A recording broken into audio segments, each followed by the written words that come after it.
तस्यैव शोधने किं परायणम्। महाराज ये घोर कलयुग है, जीव आसुरी वृत्ति के हो गए हैं। कोई किसी का सम्मान नहीं करता है, घर पे कोई आता है ऊपर से तो कहते हैं आइए महाराज आइए, भोजन लीजिए, जल लीजिए, अंदर से कहते हैं कहाँ से आ गए, कहीं काम से जा रहे थे, हमारा समय नष्ट हो जाएगा। प्रेम भाव नहीं रहा लोगों में, आसुरी प्रवृत्ति हो गई। तो महाराज क्लेश संक्रांत से तस्यैव, घर घर में क्लेश है। कोई कहता है महाराज हमारी पति से नहीं बनती है, कह दो राधे राधे। कोई कहता है महाराज पत्नी से नहीं बनती है। कोई माँ कहती है मैं बेटी से बड़ी परेशान हूँ, बाबा जी कुछ कर दीजिए। कोई बेटी कहती है हमारे तो माता पिता सुनते नहीं है, महाराज जी कुछ कर दीजिए। महाराज जी क्या करें।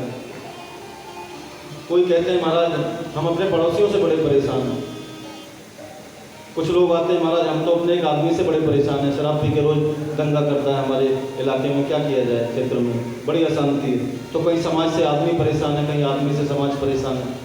तो अनेकों प्रकार के क्लेश हैं संसार में। महाराज इनके कल्याण का कोई उपाय बताइए। कलयुग में जीवों का उद्धार कैसे होगा, कह दो राधे राधे। जैसे प्रश्न सुने इसके बाद में प्रार्थना करते हैं कि चिंतामणि लोक सुखम सुरुद्रुः स्वर्ग संपदम प्रयक्षति गुरु प्रीतो वैकुंठ योगी दुर्लभम। महाराज जो चिंतामणि होती है वो 80 तोले सोना देती है एक दिन में, समयंतक मणि। वो केवल लौकिक सुख दे सकती है, सोना से आदमी सब कुछ खरीद सकता है। और कल्पवृक्ष स्वर्ग की संपत्ति दे सकता है। आप कल्पवृक्ष के नीचे बैठ जाइए, जो मांगेंगे वो आ जाएगा, कह दो राधे राधे। किंतु यदि गुरु महाराज प्रसन्न हो जाएं तो वैकुंठम योगी दुर्लभम, जो योगियों के लिए दुर्लभ वैकुंठ लोक है, भगवान का परम लोक है, वह सहज में प्राप्त हो जाता है। अपवर्ग मिल जाता है। अपवर्ग क्या है, वैकुंठ क्या है, इसको समझते हैं। जहाँ पवर्ग नहीं है, भगवान का धाम है जहाँ 5 चीजें नहीं है, पा फ ब भ म, पवर्ग जहाँ नहीं है। पाप, फल की कामना, बंधन, भय और मृत्यु, ये 5 चीजें जहाँ पर नहीं है वही भगवान का धाम है, वही वैकुंठ है। और बोले महाराज गुरु जी की यदि कृपा हो जाए तो ये सहज में ही मिल जाता है, प्राप्त हो जाता है। गुरु की बड़ी महिमा है। जिस दिन शिष्य गुरु धारण करता है, कहते हैं कि आधे पाप उसके नष्ट हो जाते हैं, गुरु जी के ऊपर चले जाते हैं।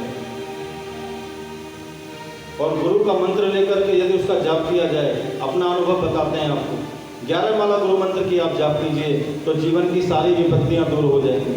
कोई भी काम नहीं बन रहा है, उस गुरु मंत्र का ध्यान कीजिए, सारा काम बन जाएगा। कि गुरु पद नख मन गण ज्योति, श्री गुरु पद नख मन गण ज्योति, श्री गुरु पद नख मन गण ज्योति, सुमिरत देव्य दृष्टि होती, सुमिरत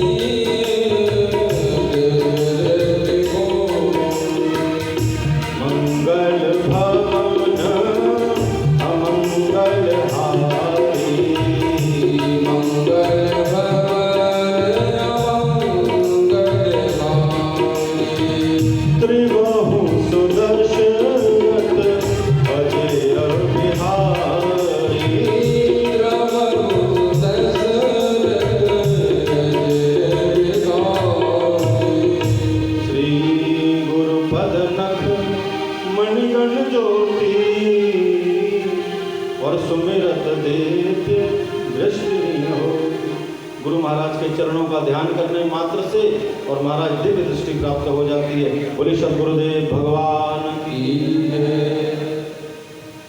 तो यहाँ बड़ी महिमाएं गुरु के नाम की। 2 अक्षर हैं, गु और रू। गु माने होता है अंधकार और रू माने होता है प्रकाश।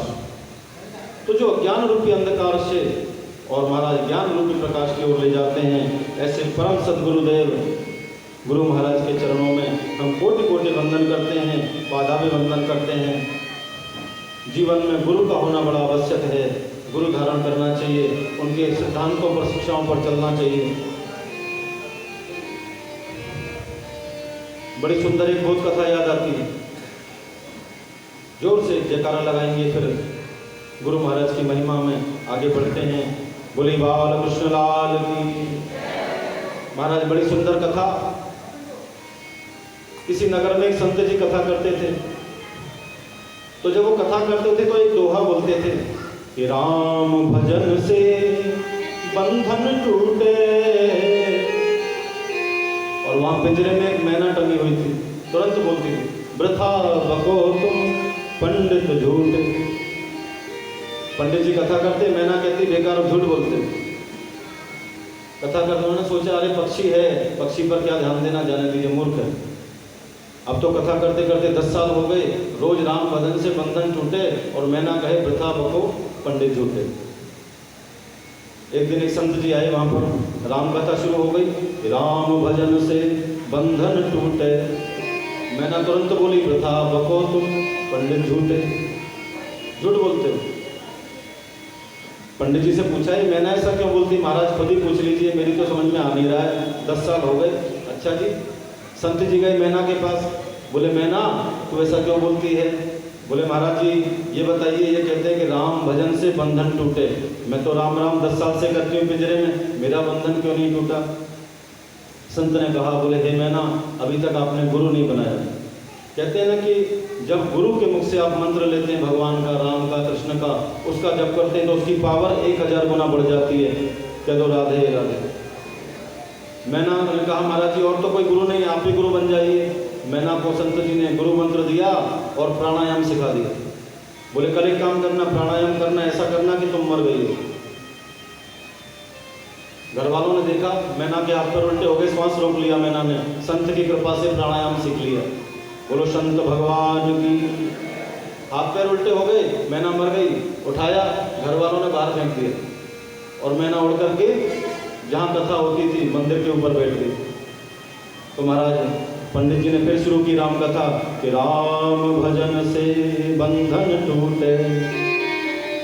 मैना ने फिर कहा कि वृथा बको तुम पंडित झूठे और गुरु वचन से बंधन टूटे। बोले सतगुरुदेव महाराज।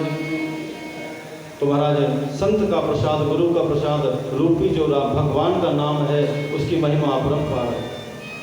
और आइए आगे की कथा में प्रवेश करते हैं। जब सौनकादिक ऋषियों के 3 प्रश्न सुने, सूत जी महाराज की आंखों से आंसुधारा बहने लगी। बोले महाराज ये लोक कल्याणकारी प्रश्न आपने किए। महाराज भक्ति ज्ञान वैराग्य हमारे हृदय में कैसे उत्पत्ति होगी? हे सौनकादिक ऋषियों, कि बिनु सत्संग विवेक न होई, बिनु सत्संग विवेक न होई, बिनु सत्संग विवेक न होई, बिनु सत्संग विवेक न होई। राम कृपा बिनु सुलभ न सोई, राम कृपा बिनु सुलभ न सोई। तो महाराज जब तक जीवन में सत्संग नहीं होगा, भगवान की भक्ति उत्पन्न नहीं होगी, ज्ञान वैराग्य का प्रादुर्भाव आपके हृदय में नहीं हो सकता। इसलिए सत्संग बहुत जरूरी है। अच्छे लोगों का संग करना चाहिए, संत पुरुषों का संग करें, विद्वानों का संग करें, भगवान के भक्तों का संग करें। और दूसरा प्रश्न, माया मोह निरासस्य वैष्णव क्रियते कथम।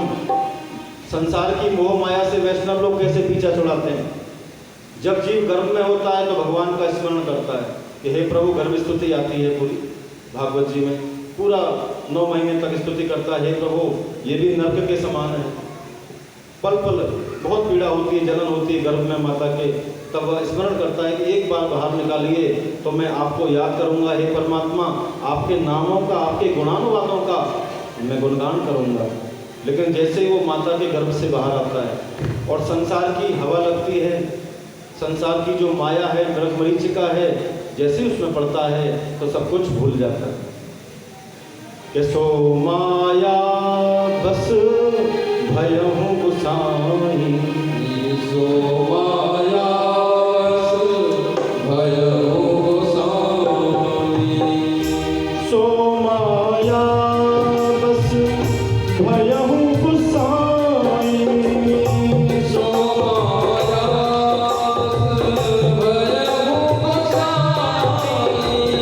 बंध्यो जीभ मर कटती नारी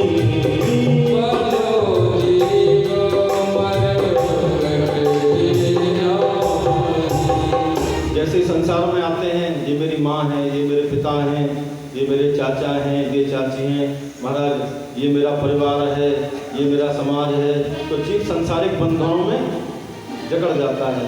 और जब तक संसार में मन रहेगा जीव बंधन में रहता है।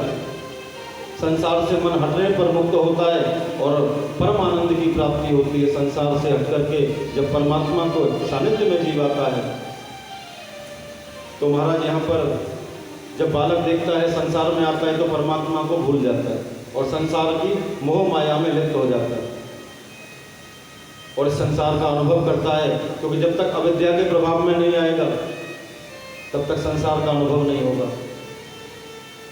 बहुत गूढ़ रहस्य, आगे की कथा में प्रवेश करते हैं। तो महाराज तीसरा प्रश्न किया कि महाराज घोर कलयुग है, जीव आसुरी प्रवृत्ति के हो गए हैं, अनेकों क्लेशों से दुखी हैं, इनके कल्याण का कोई उपाय बताइए। सूत जी महाराज कहते हैं, ऋषियों, माया मोह से पीछा छुड़ाने के लिए जो वैष्णव लोग हैं भगवान उनके नाम का सहारा लेते हैं, भगवान का कीर्तन करते हैं, तो संसार की जो मोह माया है वो उन्हें व्याप्त नहीं होती।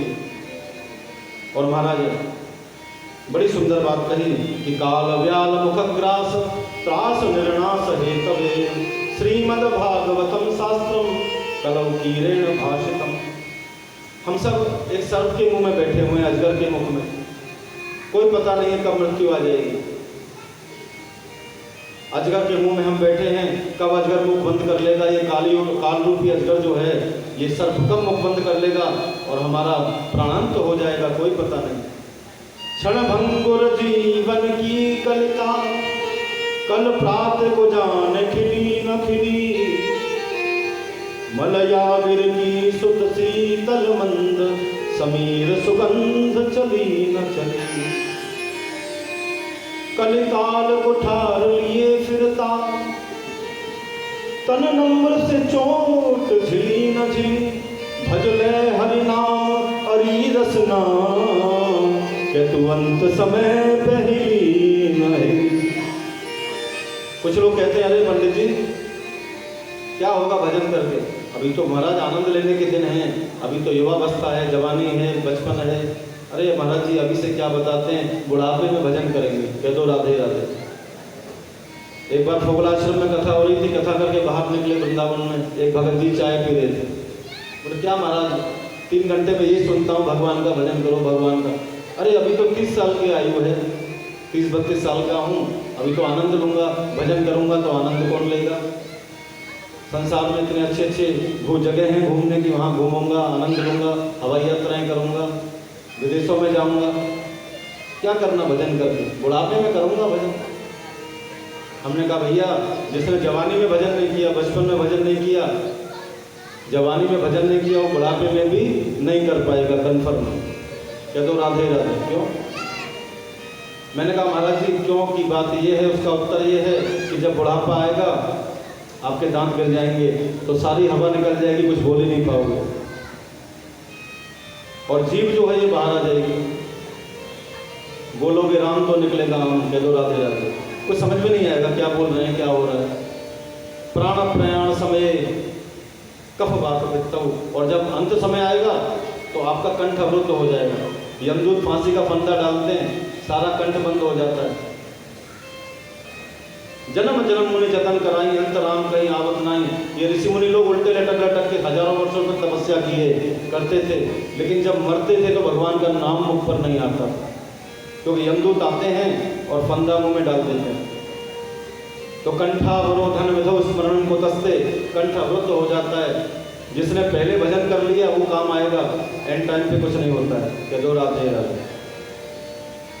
तो भगवान का भजन करना चाहिए। तो महाराज हर जीव जो है कलयुग रूपी सर्प के मुख का ग्रास है, हम लोग अजगर के मुख में बैठे हुए हैं।